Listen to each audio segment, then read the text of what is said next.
అసలు hair fall అనేది ఎందుకొస్తుంది? ఎలాంటి టైంలో వస్తుంది? ప్రెజెంట్ ఉన్న డేస్‌లో చాలా మందికి హెయిర్ ఫాల్ అనేది అవుతూనే ఉందనమాట. ముఖ్యంగా ఫీమేల్స్ అంటే అమ్మాయిలకి ఏంటి హెయిర్ అనేది అందమిస్తుంది. అందరూ చాలా మంది హెయిర్ కోసం చాలా యూజ్ చేస్తూ ఉంటారు. హోమ్ ప్రొడక్ట్స్ అయ్యింది, షాంపూ కానీ, హెయిర్ ఆయిల్ కానీ ఇలాంటివి చాలా యూజ్ చేస్తూ ఉంటారు. ఎందుకంటే ఆ హెయిర్‌కి అంత కేర్ తీసుకుంటారు కాబట్టి. అంటే ఫస్ట్ ఎలా హెయిర్ ఫాల్ అవుతుందో తెలుసుకుందాం. ఈ హెయిర్ ఫాల్ కూడా చాలా విధాలుగా ఉంటుంది.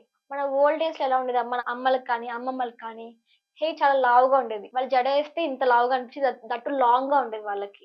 బట్ ప్రెజెంట్ ఉన్న డేస్‌లో ఎక్కడ చూసినా సన్నగా అయిపోతుంది జడ. స్కూల్ డేస్‌లో ఉన్న హెయిర్ మనకి కాలేజ్ డేస్‌లో లేదు. ఎందుకంటే స్కూల్‌కి, కాలేజ్‌కి ఇంత వేరియేషన్ కనిపిస్తుంది మనకి. ఇంగ అమ్మమ్మలకి, తాతమ్మల దాకా చూసుకున్నట్టయితే. ఇంకా వచ్చేసి ఆ హెయిర్ అనేది వాల్యూమ్ తగ్గిపోతుందనమాట. ఇది లావు గురించి మాట్లాడుతాం. Next hair fall. కొంతమందికి హెయిర్ అనేది విరిగిపోతుంది కింద. లేదు కొంతమందికైతే హెయిర్ నెత్తిపై నుంచి మొత్తం రాలిపోతుంది. ఒక రోజుకి 50-100 వెంట్రుకలు రాలిపోవడం అనేది కామన్. బట్ అంతకన్నా రాలిపోయేదనమాట అబ్నార్మల్ కండిషన్ అంటాం దీన్ని. ఇంకా కొంతమందికి హెయిర్ అనేది పలచబడిపోతుంది నెత్తిలో. హెయిర్ అలానే ఉంటుంది. బట్ ఉన్న హెయిర్ పల్చగా అయిపోతుందనమాట. అందువల్లనే వాళ్ళకి నెత్తి మొత్తం కనిపిస్తూ ఉంటుంది.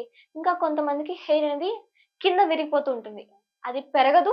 ఒకవేళ పెరిగిన హెయిర్ కూడా ఈజీగా బ్రేక్ అవుతూ ఉంటుంది. ఇవన్నీ చూస్తున్నాం హెయిర్ ప్రాబ్లమ్స్‌లో మనం.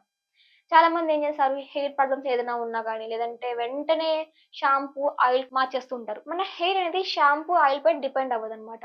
మన హెయిర్ మన స్కాల్ప్ పైన డిపెండ్ అవుతుంది. అంటే స్కాల్ప్ వల్లనే మనకి హెయిర్ పెరుగుతూ ఉంటుంది. ఆ హెయిర్ పెరగాలన్నా, ఎంత లెంత్ పెరగాలన్నా, లేదంటే అది లావుగా ఉండాలన్నా, పలచబడాలన్నా మొత్తం మన స్కాల్ప్ పైనే డిపెండ్ అయ్యి ఉంటుందనమాట. ముందుగా మన స్కాల్ప్‌లో హెయిర్ అనేది గ్రోత్ అవుతూ ఉంటుంది. హెయిర్ గ్రోయింగ్ స్టేజ్ అంటాం. ఈ హెయిర్ గ్రోయింగ్ స్టేజ్‌లో చిన్న చిన్న హెయిర్ ఫాలికల్స్ నుంచి హెయిర్ బయటకొస్తూ ఉంటుంది. నెక్స్ట్ ట్రాన్సియెంట్ ఫేజ్ అంటాం. ఈ ట్రాన్సియెంట్ ఫేజ్‌లో ఉన్న హెయిర్ అలానే ఉంటుంది. లాంగ్ టర్మ్‌గా అలానే ఉంటుంది. నెక్స్ట్ షెడ్డింగ్ ఆఫ్ ఫేజ్ అంటాం. అంటే ఫార్మ్ అయిన హెయిర్ రాలిపోవాలన్నమాట. ఇది 3 విధాలుగా జరుగుతుంది. కొంతమందిలో హెయిర్ ఫాలికల్ నుంచి హెయిర్ బయటికి రాదన్నమాట. అంటే ఎర్లీగా హెయిర్ ఫాలికల్ నుంచి హెయిర్ బయటికి రాకుండా ఉంటుంది. కొంతమందికి ఆ మిడిల్ ఫేజ్ ఏదైతే ఉందో ఆ ఫేజ్‌లో హెయిర్ అనేది ఎర్లీగా రాలిపోతుంది. లేదంటే ఇంకా పలచబడిపోతూ ఉంటుంది. కొంతమందికి రాలిపోవడం అనేది ఎర్లీగా స్టార్ట్ అవుతుంది. సర్టెన్ ఏజ్ తర్వాత హెయిర్ అనేది లాస్ అవుతూ ఉంటుంది. నార్మల్‌గా 50 ఇయర్స్, 60 ఇయర్స్ తర్వాత హెయిర్ లాస్ అవుతుంది. ఇది కామన్‌గా చూస్తుంటాం. బట్ కొంతమంది 20 ఇయర్స్‌లోనే, 30 ఇయర్స్‌లోనే వాళ్ళ హెయిర్ అనేది లాస్ అవుతూ ఉంటుంది. ఇవన్నీ వీటి వల్లనే కాజ్ అవుతూ ఉంటాయి. ఇంకా కొంతమందికి ఎలా ఉంటుందంటే హెయిర్ అనేది డాండ్రఫ్ వల్ల ఆ హెయిర్ అనేది సరిగ్గా గ్రో అవ్వదు. ఆయిలీగా మారిపోతుంది. దీనివల్ల కూడా వాళ్ళకి హెయిర్ ఫాల్ ఎక్కువగా కనిపిస్తూ ఉంటుంది. ఈ మెయిన్‌గా హెయిర్ ఫాల్ ఎప్పుడవుతుందంటే 3 ఫేజెస్‌లో ఎక్కువవుతుంది. ఒకటి ఏదైనా హార్మోనల్ ఇంబాలెన్స్ ఉన్నప్పుడు, మన బాడీలో పీసీఓఎస్ కానీ, లేదంటే థైరాయిడ్ ప్రాబ్లమ్స్ ఉన్నప్పుడు కానీ హెయిర్ లాస్ అవుతూ ఉంటుంది. పీసీఓఎస్‌లో మేల్ హార్మోన్స్ ఎక్కువవ్వడం వల్ల హెయిర్ పలచబడుతుంది. అందుకనే వాళ్ళకి స్కాల్ప్ మొత్తం పల్చగా కనిపిస్తూ, లోపల స్కాల్ప్ కనిపిస్తుంది. వాళ్ళు జడేసినా కూడా స్కాల్ప్ కనిపిస్తూ ఉంటుంది. ఇంగా హెయిర్ వాల్యూమ్ తగ్గిపోతుంది. వాళ్ళు పోనీటైల్ వేసినా కూడా ఆ పోనీటైల్ ఇంత లావుగా ఉండాల్సిన పోనీటైల్ అనేది సన్నగా అయిపోతూ ఉంటుంది.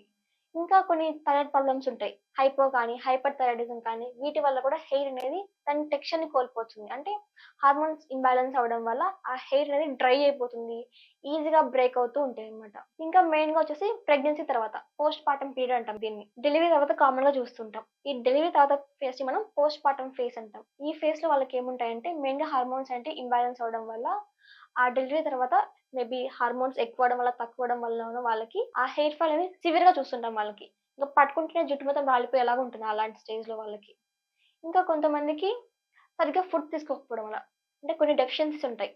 విటమిన్ బి12 డెఫిషియన్సీ కానీ, విటమిన్ డి డెఫిషియన్సీ కానీ ఇలా ఉన్నప్పుడు కూడా హెయిర్ ఫాల్ అనేది కామన్‌గా చూస్తూ ఉంటాం మనం. ఎందుకంటే ఆ హెయిర్ పెరగాలన్నా సరిగ్గా న్యూట్రియంట్స్ అందవు కాబట్టి. ఈ 2 విటమిన్స్ అనేటివి మన హెయిర్‌కి బాగా హెల్ప్ చేస్తాయి. పెరగడంలో కానీ, లేదంటే హెయిర్ థిక్‌నెస్‌లో కానీ హెల్ప్ చేస్తూ ఉంటాయి. సపోజ్ ఈ విటమిన్స్ తగ్గిపోయాయనుకోండి, మనకి హెయిర్‌కి సరిగ్గా న్యూట్రియంట్స్ అందవు. స్కాల్ప్‌కి బ్లడ్ సప్లై సరిగ్గా ఉండకపోవచ్చు. ఇలాంటి సందర్భంలో కొత్త హెయిర్ రాదు. ఉన్న హెయిర్ కూడా డ్రై అయిపోతూ, రాలిపోతూ ఉంటాయి. మన నానమ్మలు, అమ్మమ్మలు జుట్టుకి నూనె రాసుకోవాలి. నూనె రాసుకోవడం వల్లనే నీ జుట్టు రాలిపోతుంది అని అంటారు. ఆయిల్ పెట్టుకోవాలా? అది నిజమేనా మ్యామ్? అసలు మన స్కాల్ప్‌కి ఎలాంటి ఆయిల్ అవసరం లేదు చెప్పాలంటే. ఎందుకంటే మన స్కాల్ప్‌లోనే ఆయిల్ సెక్రీటింగ్ గ్లాండ్స్ ఉంటాయి. ఆ గ్లాండ్సే మన హెయిర్‌కి కావాల్సిన ఆయిల్‌ని సెక్రీట్ చేస్తా ఉంటాయి. బట్ మనకి సైంటిఫిక్ గా ఎలా అంటే మన ఓల్డెన్ డేస్ లో అమ్మమ్మలు కానీ నానమ్మలు కానీ ఇలా హెయిర్ కి ఆయిల్ పెట్టి బాగా మసాజ్ చేసేవాళ్ళు. ఇది కొంతవరకు వాళ్ళకి ఇంప్రూవ్మెంట్ చూపిస్తుంది కానీ బట్ మన హెయిర్ కి స్కాల్ప్ కి ఎలాంటి ఆయిల్ అవసరం లేదు. బట్ కొంతమంది ఏం చేస్తారు, ఆయిల్స్ కోసం కాస్ట్లీ ఆయిల్స్ కానీ లేదంటే వాళ్ళే హోమ్ మేడ్ ఆయిల్స్ అన్ని యూస్ చేస్తూ ఉంటారు. ఇంకా షాంపూస్ అయితే రకరకాల షాంపూస్ యూస్ చేస్తున్నారు. ఆ షాంపూలో మెయిన్ కెమికల్స్ ఉంటాయి. ఆ కెమికల్స్ కూడా ఆ ఆయిల్ గ్లాండ్స్ ఏవైతే ఉంటాయి మన స్కాల్ప్ లో వాటిని మూసేస్తాయి అనమాట. అప్పుడు ఆయిల్ సరిగ్గా రిలీజ్ అవ్వదు. అప్పుడే వాళ్ళకి హెయిర్ డ్రై అయిపోతుంది. ఆ డ్రై అయిపోయిన హెయిర్ ఇంత ఈజీగా రాలిపోతూ ఉంటుంది వాళ్ళకి. కాబట్టి మన స్కాల్ప్ కి ఏ విధమైన ఆయిల్ అవసరం లేదు. ఆ హెయిర్ ఫాల్ కి డాండ్రఫ్ కూడా ఒక కారణమా? అవును, హెయిర్ ఫాల్ కూడా డాండ్రఫ్ ఒక కారణమే. ఎందుకంటే డాండ్రఫ్ ఉండడం వల్ల ఆ హెయిర్ అనేది ఫాలికల్ నుంచి సరిగ్గా బయటికి రాదు. ఒకవేళ బయటకు వచ్చిన హెయిర్ కూడా సరిగ్గా పెరగదన్నమాట. ఈజీగా ఎర్లీగానే అది రాలిపోతుంది. ఇంకా రాలిపోయిన హెయిర్ ఉన్న హెయిర్ కూడా డ్రైగా మొత్తం అయిపోతూ ఉంటది. ఈ డాండ్రఫ్ వల్ల వాళ్ళకి ఎక్కువగా ఆయిల్ సెక్రెట్ అవుతూ ఉంటుంది. నార్మల్ గా ఆయిల్ అనేది సెక్రెట్ అవుతుంది. ఇది వాళ్ళకి హెయిర్ గ్రోత్ ని ఇంప్రూవ్ చేస్తూ ఉంటుంది. బట్ ఈ డాండ్రఫ్ ఉండడం వల్ల వాళ్ళకి కంటిన్యూగా దురదొస్తూనే ఉంటుంది. వాళ్ళు ఎంతసేపు తలని గోక్కున్నా కూడా వాళ్ళకి ఇంకా ఇచ్చిగానే అనిపిస్తూ ఉంటుంది. ఎందుకంటే ఈ డాండ్రఫ్ వల్ల. ఇంకా ఈ డాండ్రఫ్ అనేది ఆ హెయిర్ ఫాల్స్ ని బ్లాక్ చేస్తుంది. ఇది కొత్త హెయిర్ బయటికి రానివ్వదు. ఉన్న హెయిర్ ని డ్రై చేసి ఈజీగా రాలిపోయేలాగా చేస్తూ ఉంటుంది. అసలు డాండ్రఫ్ అనేది ఎందుకు వస్తుంది? ఈ డాండ్రఫ్ అనేది ఒక టైప్ ఆఫ్ ఇన్ఫెక్షన్ టైప్ మనం చూసుకుంటాం అనమాట. ఈ డాండ్రఫ్ అనేది ఫంగల్ ఇన్ఫెక్షన్ టైప్ లో ఉంటుంది. ఇది ఎలా ఉంటుందంటే మనం సరిగ్గా స్కాల్ప్ ని హెల్త్ గా మెయింటైన్ చేయకపోవడం వల్ల వస్తుంది అనమాట. స్కాల్ప్ కి సరిగ్గా న్యూట్రియన్స్ అందకపోవడం వల్ల, సరిగ్గా బ్లడ్ సప్లై లేకపోవడం వల్ల ఇన్ఫెక్షన్స్ లాగా వచ్చి ఆ స్కాల్ప్ లో మొత్తం డాండ్రఫ్ పెరిగిపోతుంది. దీని వల్ల వాళ్ళకి హెయిర్ లాస్ ఎక్కువగా కనిపిస్తూ ఉంటుంది. Okay ma'am. కొంతమంది ఇంట్లో హోమ్ మేడ్ లాగా మందారం ఆకులు, మెంతులు, ఆనియన్స్ ఇలా పేస్ట్ చేసి తలకి అంటించుకుంటారు స్నానం చేసేటప్పుడు.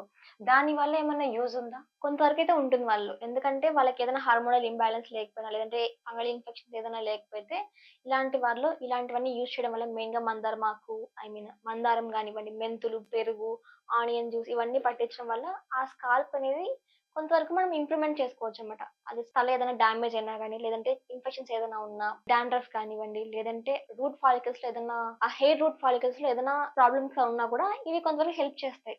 బట్ వాళ్ళకి ఇంటర్నల్ గా ఏ ప్రాబ్లం లేనప్పుడు మాత్రమే హెల్ప్ చేస్తాయి. అంటే వాళ్ళకి హార్మోనల్ ఇంబ్యాలెన్స్ లేకుండా పీసీఓఎస్ కానీ థైరాయిడ్ ప్రాబ్లమ్స్ కానివ్వండి ఏదైనా ఇతర డిసీజ్ కానీ లేనప్పుడు మాత్రమే ఇవి యాక్ట్ చేస్తాయి అనమాట.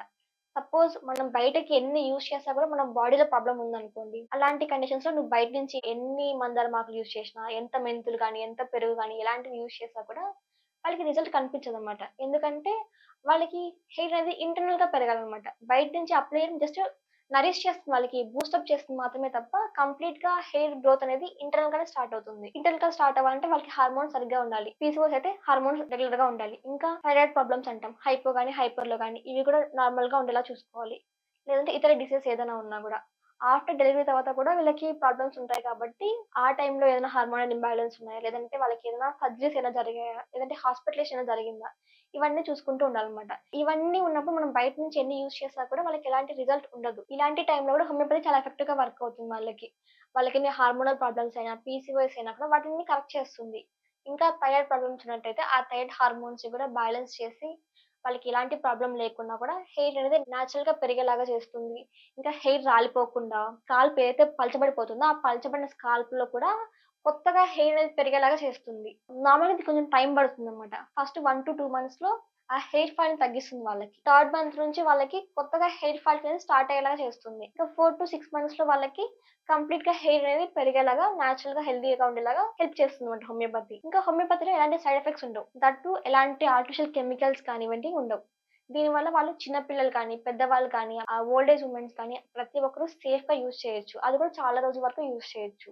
మనం కనుక మన హెయిర్ ప్రాబ్లమ్స్ ని ఫస్ట్ రూట్ కాజ్ నుంచి ట్రీట్మెంట్ తీసుకున్నట్టయితే ఆ హెయిర్ ప్రాబ్లమ్స్ అనేవి మళ్ళీ రాకుండా వాళ్ళ హెయిర్ హెల్దీగా ఉండేలాగా చేస్తుంది హోమియోపతి. వాళ్ళకి ఇంకా హార్మోనల్ ఇంబ్యాలెన్స్ అవ్వకుండా హోమియోపతి కంట్రోల్ చేస్తుంది.